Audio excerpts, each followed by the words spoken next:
one time we are in this school and it's normal, high school passy, and I'm there ministering to these girls, and I'm ministering on a topic, childhood wounds. And after I am done ministering, there is an outpouring of emotions that I had never ever seen in any high school I've ever been to. Young girls were crying all over. And when we are done, one young girl came and told me, you know what? I am HIV positive. My mom died 3 years ago.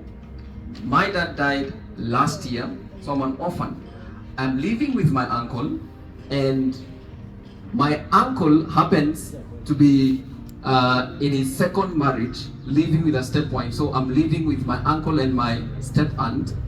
And she told me I am mistreated every day. I go for days without food. And she told me one thing that caught my attention. She told me, if you want to see a demon in the form of a human being, just come to my uncle's place and you will see my aunt. Because my aunt is that one. Okay. So childhood wounds. And I bet that every one of us has childhood wounds before. Every one of us has had to battle with issues of wounds when you're growing up. And this is one thing that defines us as Africans. Let me begin by statistics. I'm writing a book, Fatherhood and Sonship, tackling the issue of young men and young women, especially young men who have been raised away from their fathers. What are some of the challenges that they go? What is the effect of you not growing with our father? Okay? And let me give you some statistics. In Kenya in 2014, 45% of all kids live, how do I say this? They live not with both parents, like mom and dad are not together. In South Africa, it's even worse. In 2014, it's 61.3% of all the kids live without the father and the mother. That's biological. 90% of all street kids, 90%, if you ask them, they had issues to do with fatherhood. 63% of the suicides that have been documented had these kids or these people grew without the presence of a father. 71% of teenagers who got pregnant before marriage come from homes that the father was not there for any one reason. So this is what I say when I'm writing my book. It will be out in October. That fatherhood is an office that should be not vacant. Let me put it clear. In our African culture, society or community is the biggest asset that you have. Let me put it this way. When a child is born in an African setup, he or she is received by the uncles or by the aunts. They are there. And how do you know it's a boy or a girl? There were some ululations that were supposed to be, okay? For if it's a boy, 5. If it's a girl, 4. You are received by a community. Let me use my example. When I am transitioning from boyhood to adulthood, and that's mainly through and after circumcision, you realize you are grouped in an age set, or you are put in an age group.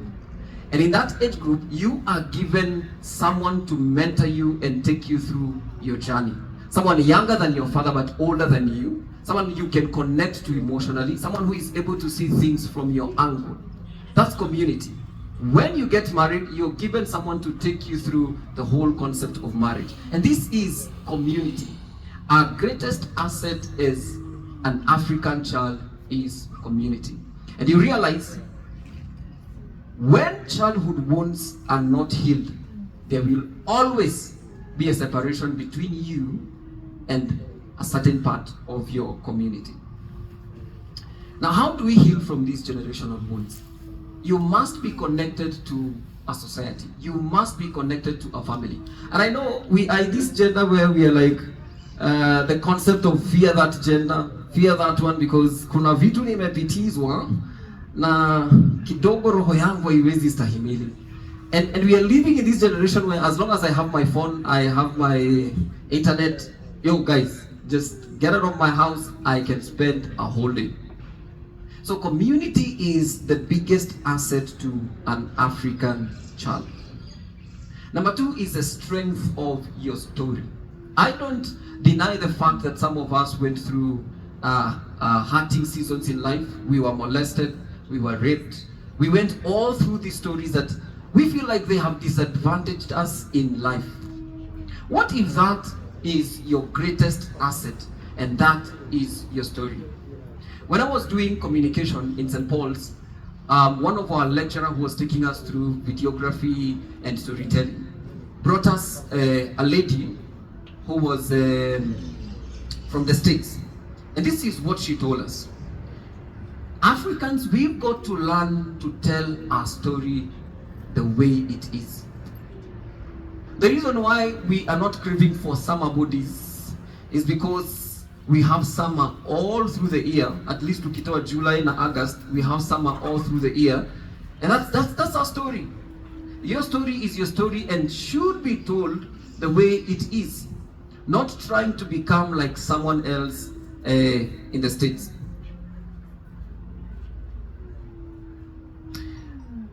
I want to draw us to a podcast, The Diary of a CEO, done by someone by the name of Andrew, so I cannot pronounce the second name.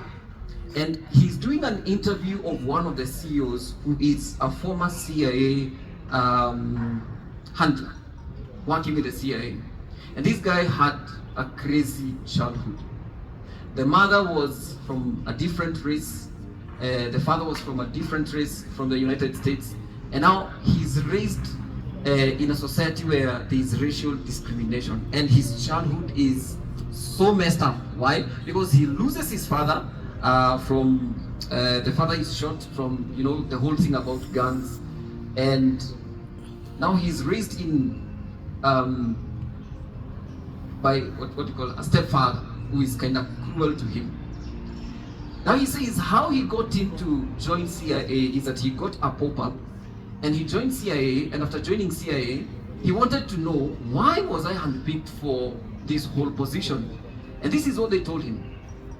We always go for those kids who have had a traumatized childhood. Why? Because it's easy to train them. It's easy for them to look at morality on a different angle. They are able to think.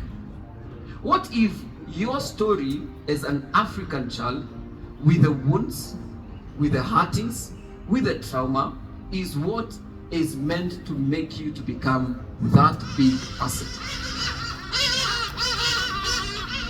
This is my contribution. That your story is not a disadvantage. Your story is an advantage to your life. Now the big question is, what are some of the effects when we grow in such a wounded society? I have been in high school ministry and I have listened to the stories of young kids, and I can tell you the generation is so broken. So broken. And at times I was so angry with the generation that went ahead of us, and I felt like they did us a much disfavor, by hurting these young kids. But I've realized we are called to be part of a bigger solution. We are called to be part of solving a problem that is in our generation. When we embrace who we are, our roots, and get back to the concept of society. As I finish, anyone who has grown in a broken fatherhood, anyone who has been raised in a broken father for whatever reason, whether your father was not present, whether it's death, neglect, passive fathers, and the rest. Glory to some of us who have grown with fathers. Please don't take it for granted. It becomes, and it's a need for any teenager, and most of the teenagers, they get to the age of teenagehood, and you want to confront your mom, you want to confront your dad and ask, where is my mom, where is my dad? And often this is met with aggression. An African setup, the office of the father, please note, it's an office. It's an office, not just an individual, it's an office. And this is a call to every young man who is here. Please don't abandon kids. It has a lot of psychological problems and it gives them a backseat in life. And you realize this when you have gone for ratios. You have seen, if the father is not present, there is someone else who joins in and occupies the office of a father for that young girl, for that young boy. In the African setup, we never had a vacuum in the office of a father. Never. There was always someone second in line to step in and become a father figure to this kid. So if the father was not present, then the elder brother to the father became the father figure. In fact, when a young man was being sent for circumcision, the young man had to go and seek permission and sit with the uncle, that's the brother to the mother, and get a few tips on how to become that man. I submit to us that the greatest asset to an African child is our society. So there are 4 dangers of anyone raised without a father. 4 dangers. They might not affect you, and it depends, of course, with the magnitude of how it affects to you. Number 1, anyone raised from a broken fatherhood will suffer from guilt. Now, what is guilt? Guilt is emotional response that will arise when you believe that you have done something wrong. When you don't have someone who judged you on how morality works, you will always suffer from guilt. Now, what is the effect of guilt? Guilt will put you into a place where you're not ready to make decisions. And if you make decisions, you regret. You are afraid of regret. Number 2 is shame. What is shame? This is a deep emotional feeling that will arise when you feel that you have fallen short of experiences. And the goal of shame is to put you away from the society. The goal of shame is to hide you. The goal of shame is to make sure you don't achieve those dreams. And I'm asking us to own up our story. Yes, I was molested. Yes, I never agree with a father. Yes, this happened to me. That is the greatest asset of your life. And my challenge to us is tell your story confidently. Don't be ashamed of your story, because that is the greatest asset of life. So the goal of shame is to hide you. The goal of shame is to ensure that you don't arise. Number 3 is rejection. Anyone who has been raised in a broken fatherhood of any manner, you always suffer from rejection. It depends in the magnitude. And I don't have much time. I will have shown us some of these statistics. And most of the times you suffer from self-rejection, and you feel like I'm not worthy of those standards, I'm not worthy of this and that. And it really becomes a source of, a source of fear that you not belong to this society, you not belong to that and that. And I know we have seen these kids done where Gen Zs are being forced to go and greet their aunts. Like it's a battle, like you toka kwa room yako enda salimia makuzo wako. Why? Because we are losing touch with our roots. We are losing touch with where we come from. And lastly, it's fear. Anyone raised in a broken fatherhood always suffers from fear. Fear of life, fear to challenge your decisions, fear to arise, and fear to move on in life. As I finish, this is what I'll say. Anytime you suffer from childhood wounds, you suffer from the 4 dangers, you tend to become secretive. And the next level of secretiveness is lies. Secretiveness will bring lies, a lot of lies. I don't know how many of us have ever probably had a friend or dated someone who was just a liar, naturally. Like, this guy does not struggle to lie. Does not struggle to give secrets. Like very secretive. Okay? So these are products of our upbringing. And anytime we don't own them up and say, yeah, this is my childhood. I know it's broken. I know it's, I can use any word that you can use, but it's my story. It's who I am. It's a compound of who God created me to be. Our greatest asset is community. This is one of the quotes I keep repeating in the book.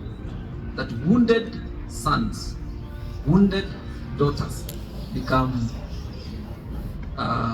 fathers who inflict wounds to their children and to their sons. But let me put something here. In the Bible, in the scripture, every man in here, you're given a name that God has. And God is known as the Father. Fatherhood is so important to God that He gives every male here his name. And He wants you to become a father, not just to your biological children, but to the people God brings in your life. In fact, to your wife. Okay? Fatherhood is so important to God that even the devil himself is called the father of all lies. Fatherhood is so important to God. Look at this child of God. That Joseph, the father of Jesus, was inconsequential in the conception. Like whether Joseph was there or not there, Jesus will have been born. But fatherhood is so important that God had to ensure that Jesus Christ has an earthly father. As a matter of fact, in the Bible I have read, and I can tell you confidently, that there are only two marriages that God match-made. Adam and Eve, Mary and Joseph. Joseph was like, I can't do this thing, but you are pregnant of the Holy Spirit. Yeah, get out of here. And God is like, an angel comes and tells him, bro, why are you running? Where are you going? Go and father this child.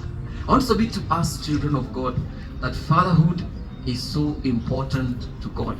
And it's a desire of God that He will father you. Some of us have not had the privilege of growing with our biological fathers. But I want you to know that God is the greatest father and God can father you. Thank you, guys.